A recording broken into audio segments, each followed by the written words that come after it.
Princess of Wales pledged herself to serve her country and her people, and to maintain the precious principles of constitutional government which lie at the heart of our nation.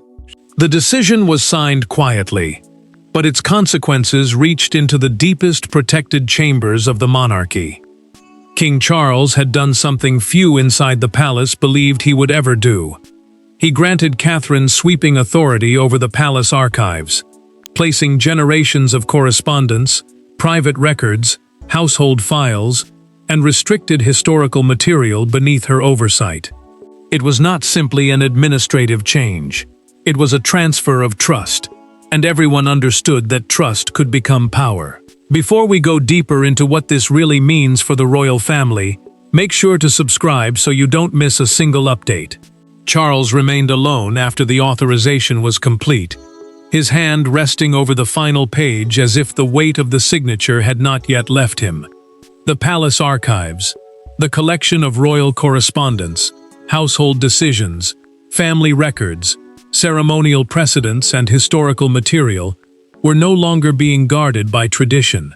He had created a new chain of responsibility, and Catherine now stood at its center. She could approve access, review restricted holdings, oversee preservation choices, and decide which senior royal offices could consult the most sensitive records. Catherine accepted the document without celebration. Her calm held until she reached the clause covering collections that had remained restricted for years. Then she slowed. The authority sounded immense, but the burden was personal. Every decision could affect reputations, family relationships, and the way future generations understood moments of royal crisis. She read the clause again, closed the folder halfway, then asked for the senior archivist. The archivist entered with the careful restraint of someone carrying information that could change the meaning of the entire order. He explained that several sealed collections had not been comprehensively reviewed by a senior working royal in years. More troubling was an access register, a formal log recording who requested protected material and when, showing repeated interest in the same group of files from another royal household office before Charles changed the rules. Catherine did not ask to open those files. That restraint mattered. Instead, she requested the register itself, wanting to understand who had been seeking access before deciding what should happen next. Charles, informed of her choice, said nothing. He knew that reading the names could pull the new authority out of the world of procedure and drag it straight into family conflict. Catherine closed the authorization folder, looked directly at the archivist and asked, "Who requested these files most recently?" The room tightened around the question. The answer would turn an extraordinary royal appointment into something far more dangerous. Because controlling history was one thing, but discovering who had been searching through it was another. Behind the royal titles were four people suddenly forced to confront what the archive decision meant for them personally. Catherine had gained unprecedented responsibility. Charles had surrendered a measure of control he had guarded for years.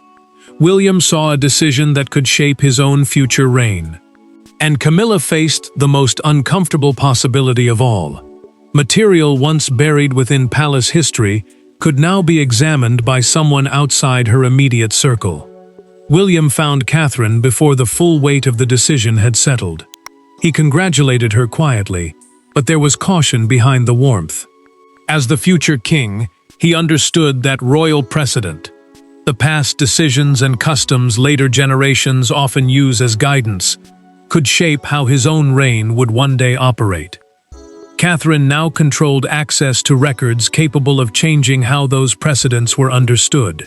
He reminded her that authority over the archives also meant responsibility for whatever uncomfortable truth appeared inside them. Catherine did not retreat from that warning. She told him that refusing to look at difficult material would make the appointment meaningless. The prince watched her carefully, knowing she had already moved beyond the excitement of being trusted. This was no ceremonial honor. Every file she approved, every request she denied, and every historical record she protected could influence reputations and family relationships. William paused at the doorway before leaving and gave her one final warning. Once you read certain things, you cannot unread them. Camilla received her own notice, with far less calm. The Queen Consort read the revised access procedure twice, before placing it beside an untouched cup of tea. Her concern was not about owning the records. It was about what those records could do. Private correspondence and household files could shape public reputations, influence how old ceremonial disputes were remembered, and alter the accepted story of earlier palace conflicts. She finally looked toward her aide and asked whether Catherine had personally approved the wording. Catherine soon discovered something even more unsettling. Several older archive requests had not been submitted directly under recognizable royal names. They had moved through intermediaries, using household officials and private channels that made the original interest harder to trace. She immediately ordered a historical review of those requests, determined to understand who had been seeking sensitive material and why. Charles changed when he heard about that decision. The king listened as the review was explained, then lowered his eyes toward the papers in front of him. His silence was brief, but it was enough. Catherine noticed it, so did William. He appeared to understand where the trail might lead long before anyone else did. Then one name began appearing again and again in the ledger. Catherine stared at it longer than the others. Charles already knew what it meant. Months earlier, that same name had been connected to a private incident the palace had tried desperately to contain. And buried behind William's warning was the moment that finally pushed the monarch to conclude that the old system could no longer survive. Months before Catherine received control, a single confrontation inside the archival wing changed everything.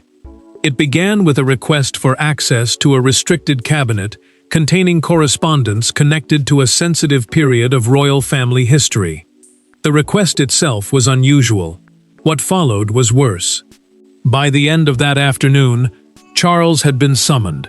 2 senior officials were refusing to proceed, and a question nobody wanted spoken aloud was suddenly unavoidable. Who had been trying to shape the historical record? Camilla's private secretary arrived carrying what he described as verbal authorization to inspect a sealed collection. Restricted cabinets, secure archival storage used for highly sensitive correspondence and records that cannot be opened without documented approval, required a clear paper trail. The chief archivist checked the request, checked again, and found nothing matching the authority being claimed. That mattered because the material inside could affect reputations, old family disputes, and how an entire period of royal history might later be interpreted. The archivist refused to unlock the cabinet. The secretary pushed back, insisting that permission had already been given through the Queen Consort's household. A tense telephone exchange followed. Voices stayed controlled, but the meaning underneath them hardened quickly. Camilla was informed that access had been blocked, while the archivist repeated that no verbal message could replace a formal record. Within minutes, Charles was called personally. Charles entered, listened without interruption, and asked only a few questions. The king wanted to know who had made the request, who had approved it, and whether anything similar had happened before. That final question changed the room. The archivist produced earlier records showing that this was not the first informal attempt to reach sensitive material. Several previous approaches had come through different household channels, each one careful enough to avoid placing a senior royal name directly on the request. Then the deeper problem surfaced. Someone had previously asked whether handwritten annotations attached to older correspondence could be separated from the principal archive entry. Those annotations mattered because they supplied context, showing why decisions were made and what surrounding conversations had shaped them. Removing them could leave future readers with only part of the story. Charles went silent. He did not accuse Camilla, and he did not demand an immediate explanation from her household. Instead, He took the cabinet key from the desk, looked at it for a moment, then placed it back into the archivist's palm. Nothing moves until I understand this. Catherine still had no formal role in the dispute, but that changed soon after. The monarch asked her privately to examine how the access system had failed, precisely because she had not been part of the original conflict. She understood immediately that this was not just about one cabinet anymore. And Charles understood something even more dangerous. If he wanted the truth, he would eventually have to confront the people closest to him. And this time, Catherine would be sitting across the table. The confrontation did not happen before courtiers, advisors, or cameras. It happened behind a closed door with almost nobody present, and that made it more dangerous. Camilla wanted to know why Catherine had been given authority normally protected by layers of palace bureaucracy. Catherine wanted to know why unofficial archive requests had been made at all. Charles sat between them, knowing that whatever he said next could fracture trust inside his own household. Charles opened the restricted meeting with one clear purpose. The archive review had confirmed procedural irregularities, and the old system could not continue. William sat nearby, saying little at first, while Catherine kept the access records in front of her. A restricted meeting, a private royal discussion limited to only those directly involved, meant there would be no wider circle of aides to soften what was coming. The king explained that the new arrangement created one accountable chain of command. No household would be able to pursue sensitive records through separate informal channels anymore. Camilla turned toward Catherine before he could go further. "Do you believe I was trying to hide something?" The queen consort's voice stayed controlled, but the hurt underneath it was unmistakable. Catherine did not accept the accusation built into the question. She answered that her responsibility was to establish what happened, not protect anyone's assumptions about why it happened. Then she placed the archive log between them and pointed to the repeated requests connected to the same sealed collection. Catherine explained that the locked cabinet incident had not been isolated. Several earlier approaches had moved through intermediaries, each one reaching toward the same material. Camilla stared at the entries, then turned to Charles. Her frustration shifted away from the documents and became deeply personal. Why had he transferred authority without consulting her first? Why had Catherine been trusted with the solution before she had even been given the chance to explain? Charles hesitated. That silence hurt more than an argument could have. The king tried to lower the temperature, but William finally spoke. He told Camilla that his own office had warned his father months earlier about inconsistent archival access. The prince explained that the concern existed before the cabinet confrontation, meaning the monarch had been considering intervention far longer than she had realized. Camilla looked back at Charles. He removed his glasses, placed them beside the papers, and allowed several heavy seconds to pass. Then he gave her the answer she had been resisting. "The decision stands." Catherine said nothing. William did not interrupt. The authority would remain with her, and the old system was finished. But Charles had not yet explained the most powerful part of the authorization. Catherine had not simply been granted the right to inspect protected history. Hidden inside the order was a clause that could change every future request entering the archive. She had been given the power to say no. Buried inside the authorization was a clause more consequential than the palace announcement suggested. Catherine could refuse archival access even when the request came from a senior royal office.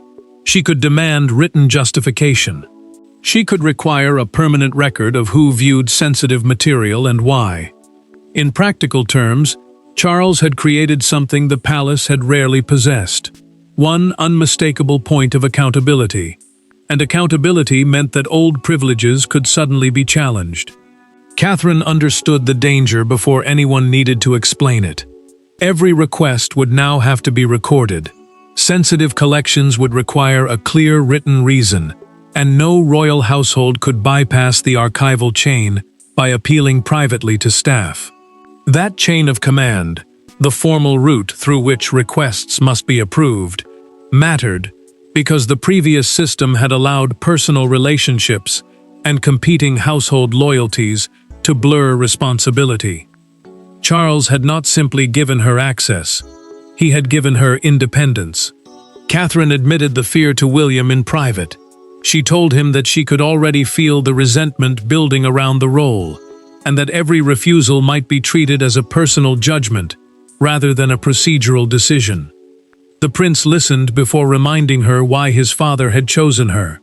Charles believed she could absorb pressure without turning authority into spectacle. William knew the appointment would test her, but he also knew that avoiding difficult decisions would destroy the very purpose of the new system. Charles later came to see her without aids. The king did not speak like a sovereign issuing instructions. He spoke like a husband and father who understood that the rules he had created could hurt people close to him. Granting power is easier than watching someone use it against people you love, he told Catherine in that private conversation. She heard the warning beneath the confession. He would support the system, but support would not make its consequences painless. Then the first serious test arrived. Catherine received a renewed application to inspect the same historical correspondence connected to the locked cabinet incident. She compared the written justification with the earlier access record and immediately saw the problem. The new request described a historical research purpose. The earlier attempt had recorded a different reason entirely. Someone had changed the explanation after scrutiny began. Catherine read both entries again. William's warning returned to her. Once certain things were seen, they could not be unseen. Charles had given her the authority precisely for a moment like this, and now there was nowhere to hide behind uncertainty. She picked up the form, signed beneath the decision line, and wrote 2 words, "Access refused." Catherine paused only briefly before handing the application back. She did not telephone Charles. She did not ask William whether he agreed. She did not seek permission from anyone. That single signature transformed theoretical authority into undeniable reality, and by nightfall, everyone affected knew exactly what had changed. For days, Catherine's new authority had existed mostly on paper. Then came the refusal. A request connected to the disputed archive collection was formally rejected, and suddenly, every senior household understood the new rules. No quiet telephone call could reverse it. No familiar relationship could soften it. The signature at the bottom belonged to Catherine, and the emotional impact traveled much faster than the paperwork that carried her decision through the palace. Catherine's decision created the first true precedent of her tenure. Status alone would no longer be enough to inspect restricted material, and every household would now have to follow the same written procedure. A precedent, a decision that becomes a model for how similar cases are handled later, mattered, because one exception could have reopened the same blurred system Charles had just dismantled. Staff received clear instructions. No private shortcuts, no informal appeals, no special route around the archive rules. Camilla received the refusal in private. The Queen Consort read the first page, moved to the final decision, and stopped when she saw Catherine's signature. She remained silent long enough for her aide to ask whether she wanted the room cleared. "Yes," she answered. The door closed, leaving her alone with a document that now felt far more personal than procedural. Charles found her later still carrying the weight of it.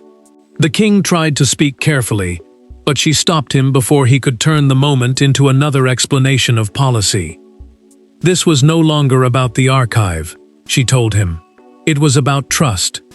His decision had placed another person between her and material connected to her own place in royal history.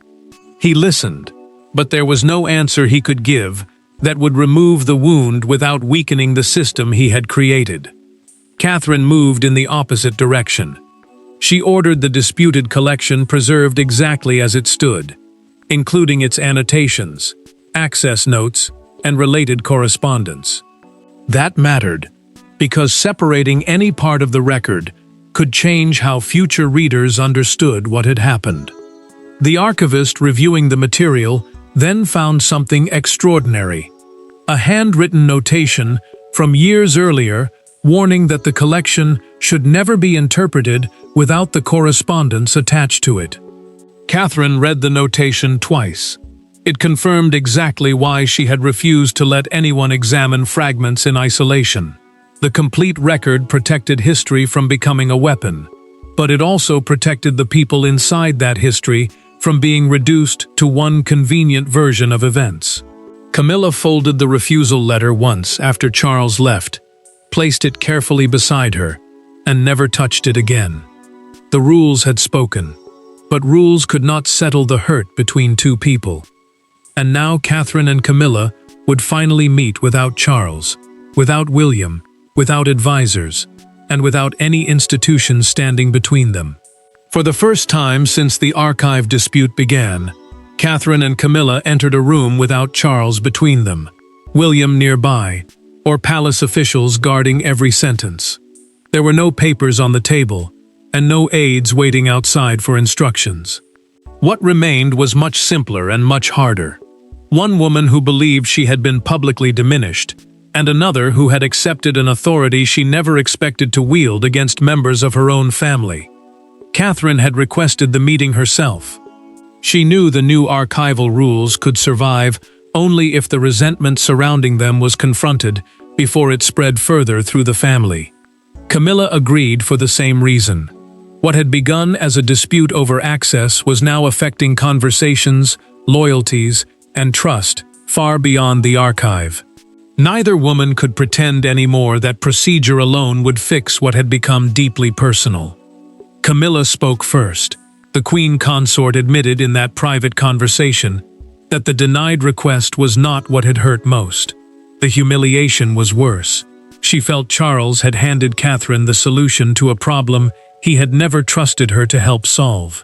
That belief had stayed with her through every refusal, every silence, and every explanation.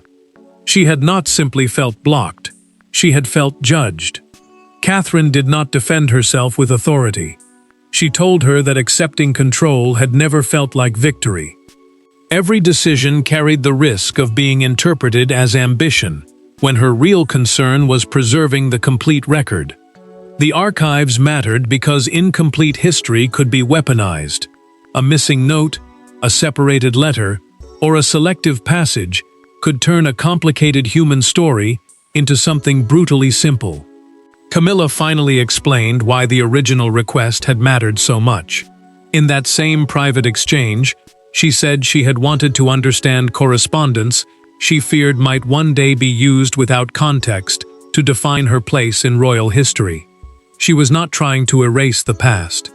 She was afraid someone else would choose which part of it survived.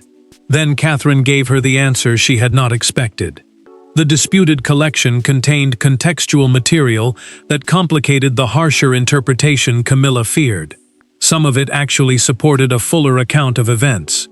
That was exactly why Catherine had refused to allow the material to be separated. Camilla reached toward the water glass, then stopped. "I did not want someone else writing the ending for me." Catherine held her gaze. "Then the whole record has to survive." The compromise came quietly. Catherine would retain full authority. Camilla would submit a transparent, scholarly purpose request under the same rules as everyone else. What had begun as a struggle over control had finally become a shared understanding of what the archives truly represented. And outside the palace, the world was about to discover how enormous the decision had become. Once the scale of Charles's decision became public, the story escaped palace corridors completely. Commentators debated precedent. Historians argued over access and preservation. Supporters saw Catherine's appointment as proof that the monarchy was preparing for another generation. Critics saw extraordinary influence concentrating around the future queen. But amid thousands of opinions, one image came to define the day. Crowds standing outside Buckingham Palace holding newspapers, dominated by Catherine's face, and one enormous word: archives.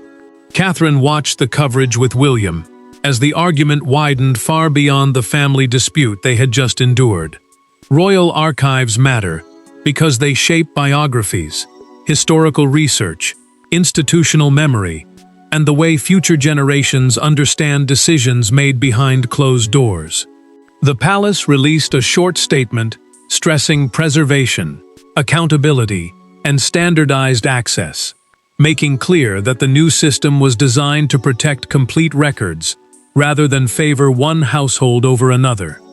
Catherine became visibly uncomfortable when one television panel described the appointment as a personal triumph. She reached for the remote and lowered the volume. The archive, she told William, did not belong to her. It belonged to history. The prince understood what she meant, but he also understood why the public saw something larger. That may be exactly what he intended, he said quietly. Charles faced the same story from a different angle. The king watched another broadcast describe his decision as a generational transfer of trust, and for the first time he was forced to see a private act interpreted as part of his legacy. He had meant to solve a problem of accountability. The country was reading it as a signal about the future. Outside Buckingham Palace, the argument became impossible to ignore. A newspaper vendor raised a front page carrying the headline, "Catherine holds the keys," while crowds gathered around television crews debating whether the decision represented modernization or an extraordinary concentration of royal confidence. The phrase spread quickly because it reduced a complicated institutional change to one simple idea. Catherine now stood between sensitive history and anyone who wanted access to it. Then the tone shifted. A respected royal historian, speaking during a national broadcast, argued that the real issue was not who controlled the archives, but whether complete records were protected from selective use. That observation changed the debate. Suddenly, Catherine's insistence on preserving annotations, correspondence, and context no longer looked like a struggle for power. It looked like a defense against history being cut apart. Charles heard that argument too. By evening, the public had made its judgments. The commentators had chosen their language, and the headlines had already turned the decision into something larger than the family conflict that created it. Then Catherine received a private summons from the king.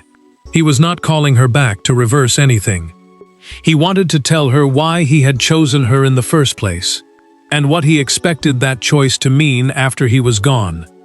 In the end, the archive decision was never truly about keys, cabinets, or sealed correspondence.